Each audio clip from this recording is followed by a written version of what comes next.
All right, here we have the daily driver, a 2014 Ford Fusion Hybrid. This thing's been in my family for a while. You can see we've had some issues here. Right here you can see some work that my grandpa did. I don't really know what happened. All I remember is going over to his house and he was dealing with that and doing whatever this is, I guess. Using off-white paint for this, I believe it's called Diamond White Pearl or something like that. It's a premium option for this year, but you know, we got the, I think they're Max Star tires.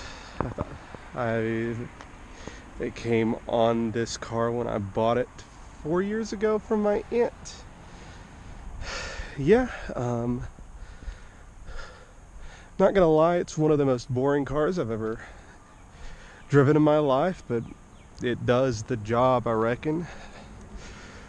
So right now I just got to go get groceries, and honestly, that's what this thing's good for. All right, as you can see, that's one of the reasons why I'm buying it, or why I bought it. You can see that MPG 49.5. It's a little bit inflated. I just got gas a little bit ago, but we'll go ahead and roll.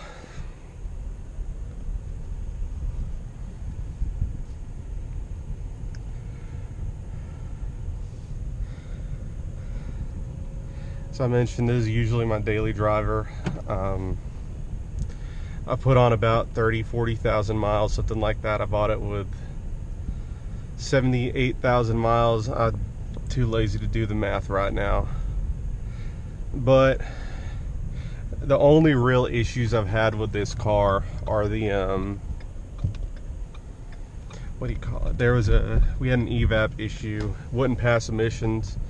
I'm in a non-emissions county, so I didn't really care. The only thing was, it was a wire going to the purge valve in the gas tank, which it made it annoying because every time you would fill up, the gas tank would not hold the valve. I ain't going left, I forget. This road's just a pain in the butt. But yeah, it was very annoying. It would take about 10-15 minutes to fill up every time. But it is what it is. Other than that, no issues. Standard oil changes. I do the oil changes myself on this thing, since it's out of warranty, and I really don't care enough about it to take it to a dealer or anything, even an independent shop. But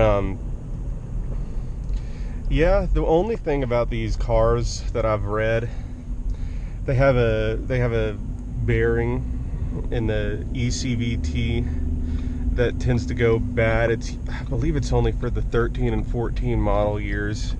Ford went to a new supplier after that. Yeah, so I just check every now and again. I do a drain and fill on the transmission fluid. It's a pretty easy job. Just make sure there's no metallic substance in the what is that fuel called? The Mercon LV. Just make sure that bearing hasn't gone and there isn't just a bunch of destroyed bearing ruining the ECVT.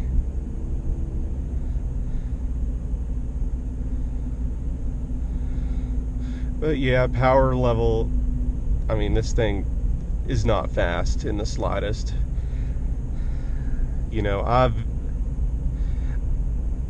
I like fast cars, I really do, but I do fall more into the camp of it's way funner to drive a slow car fast than a fast car slow.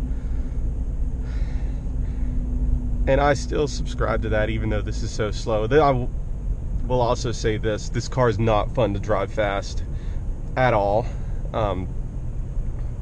I've had slow cars that are very fun to drive fast. 2006 CR-V comes to mind. 2002 GS300 with the 2JZ naturally aspirated. That thing was hilarious to drive fast. Even the trucks that I've driven the, 93 F-150 that I used to drive. Now, granted, that was a stick shift with a 5.0. That thing was hilarious and just fun. This thing is not, I've taken it up to the mountains up in North Georgia, Blood Mountain, Richard Russell Highway. It's not fun. Honestly, I've had more fun driving old Buick Park Avenues up there. But even then, like, we are floored.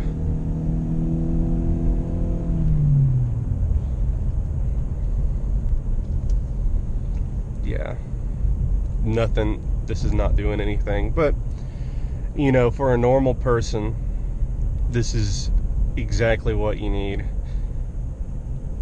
It gets really good fuel economy. It's very boring. You don't think twice about it. Apart from the transmission issues, this drivetrain is very good. Or, I don't want to say very good, that makes it sound exciting. This drivetrain will not fail you. I mean, there's a reason why so many taxi drivers use these cars. Excuse me. But, it does leave a lot to be desired as far as just driving it a little bit hard. I mean, I guess it does turn well. For what it is. I mean, these tires don't do any justice. We got a cop. Let's slow down.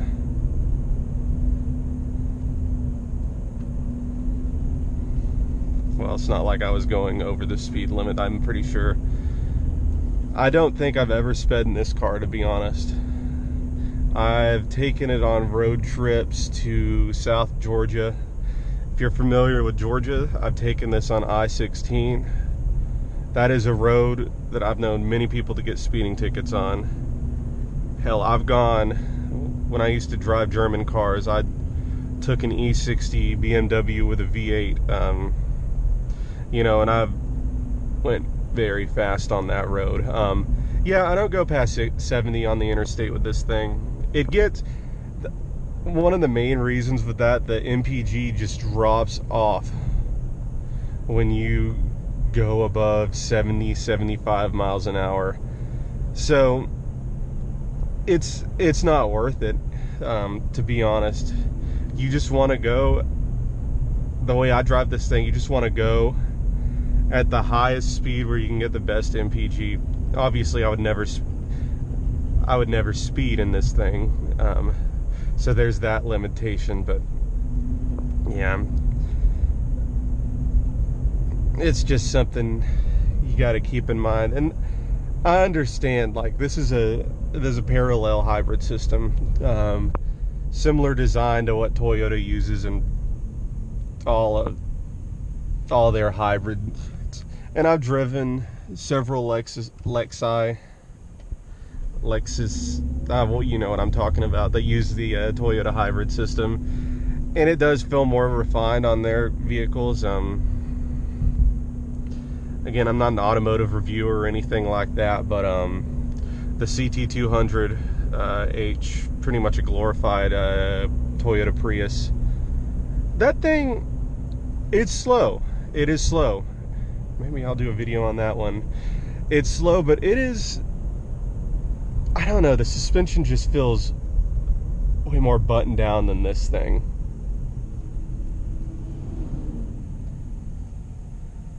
And I guess too, it might just be the illusion. Lexus, in the past 15 years or so, they've really tried to make their interiors appear sporty, even on their land yachts. But yeah, you can still tell they're efficiency minded, though. And this is obviously, this is geared towards efficiency, not for sporting purposes or anything. And I will say I was a little bit disappointed when I bought that, but when you're buying a car like this, you really have to be in the right mindset. And that's when it's nice. And I know I'm blessed that have the ability to own multiple vehicles and have a place to store vehicles when they're not being driven. But even if I didn't, and if someone came to me and was like, what's a good car for me to buy? Honestly, a car with a parallel hybrid system would probably come to mind, because most people aren't driving like complete jackasses. They don't need, over 200 horsepower. And I had that epiphany. I'm actually in the market for another vehicle right now, not to replace this, but be a companion to this, more for road trips and stuff. And I drove a BMW X3 M40i. A little bit of backstory. I've owned a couple BMWs back in my college days. I bought this because at the time I bought this, I wanted a cheap car I could pay cash for and not think twice about. Had good fuel economy. I was traveling a good bit. I was traveling from Gainesville, Georgia to Knoxville, Tennessee every other month or so, obviously going to South Georgia to the beach. And this was perfect for that because I was able to do that. Insurance was dirt cheap at the time, which is weird because I've gotten quotes for the BMW and a couple of other cars you would think would be more expensive to insure, but aren't. I don't know what it is. I don't know if, people that drive these cars just drive like assholes that